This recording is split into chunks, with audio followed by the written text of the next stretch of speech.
তো আসলে আমি এখন যাওয়ার পথে দেখতে পাইতেছি এক ভাই। তো উনি আমি এইমাত্র দেখেছি যে আরমানায় করিয়া হয়তো কাঁচরা নিয়ে যাইতেছে। তো ওনার সাথে একটু কথা বলবো। সালামু আলাইকুম। সালামু আলাইকুম। দেশি भाई, देसी देसी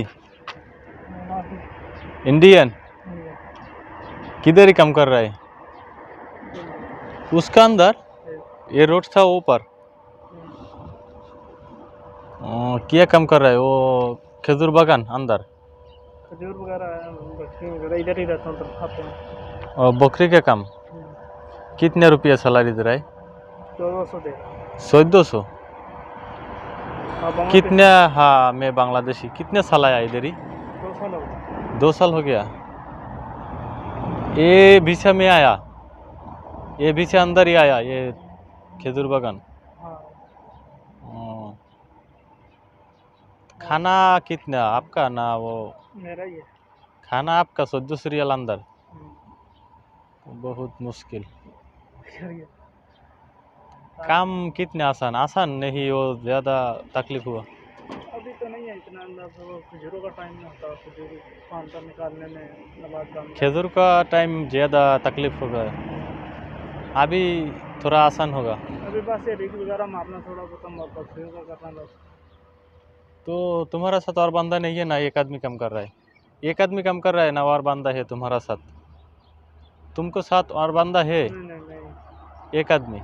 मस्जिद में नहीं करता हूँ, दूसरा आदमी है वो, उसमें करता हूँ काम बिल्डिंग। अभी तुमको तो कॉफिल हो किसका वो सही है नहीं? वो तुम्हारा जो कॉफिल है ना वो कोयस नहीं, माफी कोयस सही है भाई। सही है। सही है तो तुम्हारा आसान होगा, लेकिन सही नहीं है तो ज़्यादा दिक्कत। थोड़ा बहुत तो होता ही है, मुश्किल नहीं। हाँ, ये तो बात सही है। थोड़ा बहुत गिर तो करता ही रहता है। देखो, मैं तो इधर उधर घूमने के लिए, काम के लिए, लेकिन कोई भी काम नहीं मिला, ज़्यादा दिक्कत होगा। मैं अभी तक 4 महीना बैठेगा, ठीक है। बहुत मुसीबत। क्या काम करते हो? मैं वो सॉरी का अंदर काम कर रहा है, वो building connection site, solar power plant, वो अलग अलग काम। तो तुम्हारा कॉफिल कोई बंदा नहीं चाहिए? नहीं, उसका नहीं चाहिए। ठीक है बंधु, तुम्हारा मैं देखा, उधर से देखा, ये आरमाना से उधर ही वो कुछ भी ले जा रहा है, तो इसके बाद मैं थोड़ा बात कर रहा है। ठीक है बंधु, शुक्रान। सही से থাকো, आराम से काम करो। তো আসলে উনি এইখানে কাজ করে, আর ওই যে ওই পারে যে স্থান মানে খেজুরের বাগান, ওইখানে কাজ করে, ওইখান দিয়ে ওই দিকটা ঘুরে এরপরে ওই আরমানায় কইরা এরপরে এইখানে কাঁচরা নিয়ে আসছে। হয়তো বা আমি দেখেছি, ওই সময় আমি ভিডিওটা অন করতে পারি নাই, পরবর্তীতে আমি ভিডিওটা অন করলাম, এরপরে ওনার মুখ থেকে বেশ কিছু কথা শুনলাম। তো উনি ইন্ডিয়ান, আর উনি আসছে 2 বছর হয়। তো আসার পরে ওনার স্যালারি হয়তো আসার পরেই 1400 রিয়াল ছিল না বা 1300 রিয়াল, আমি ওইটা জিজ্ঞেস করি নেই, জাস্ট হয়তো মনে ছিল না। তো এরপরে উনি এখানে 2 বছর যাবৎ কাজ করতেছে। তো ওনার স্যালারি এখন বর্তমানে 1400 রিয়াল, হয়তো বাংলাদেশি টাকা যদি হিসাব করেন তাহলে প্রায় 40-42 হাজার টাকার মতো, 42 থেকে 43 হাজার টাকার মতো। আর ইন্ডিয়ান রুপিতে হিসাব করলে আরও কম, মানে এইখানে 1000 রিয়াল আর ইন্ডিয়ান হয়তো 22 হাজার টাকা। তো এবারে বুঝতে পারছেন কত টাকা আসে। আর উনি এখন মোটামুটি মানে আসানে কাজ করতেছে, ওই রকমের কষ্ট হয় না। যখন খেজুরের সিজন আসে তখন নাকি ওনার একটু কষ্ট হয়, তাই বলতেছে এখন মোটামুটি ভালো শান্তিতে আছে, কিন্তু যখন খেজুরের সিজন আসে তখন একটু কষ্ট হয়।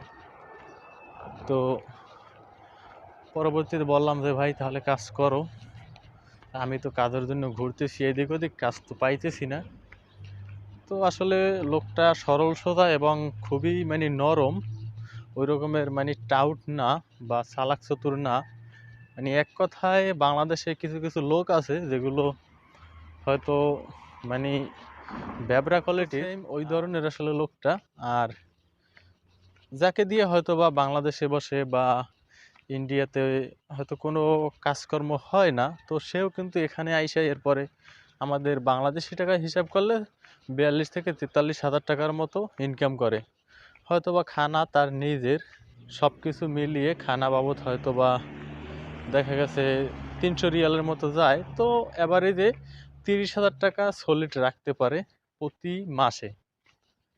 তো আসলে আজকের ভিডিওর মাধ্যমে বুঝতেই পারলেন যে যারা একদম কাজকর্ম করে না, বাড়িতে বসে ঘুরে ফিরে, তারাও যদি সৌদি আরব আসে এরকমের খেজুর বাগানের কাজে, তাও কিন্তু সব কিছু গিয়ে হয়তো 30 থেকে 32 হাজার টাকার মতো প্রতি মাসে অ্যাকাউন্টে রাখতে পারে। কিন্তু আমাদের সমস্যা হচ্ছে একটাই, যে হয়তো বেশি টাকা দিয়ে আসতে হয়, এছাড়া আমাদের কোনো সমস্যা দেখি না। আর আসলে সবসময় আমি প্রায় ভিডিওতেই বলে থাকি, ভালো করে বুঝে শুনে তারপরে আসবেন। আর যদি কাজকর্ম থাকে বাংলাদেশে, তাহলে কোনো প্রয়োজন নাই আসার। অবশ্যই নিজের কর্ম নিজে করবেন, অনেক শান্তিতে থাকবেন। তো আজকের মতো ভিডিওটি এতটুকুই। ভিডিওটি ভালো লাগলে লাইক করবেন এবং ফাইট দ্য সিচুয়েশন চ্যানেলটি সাবস্ক্রাইব করে সাথেই থাকবেন অন্য কোনো পরবর্তী ভিডিও পাওয়ার জন্য। ভালো থাকুন, সুস্থ থাকুন। আল্লাহ হাফেজ।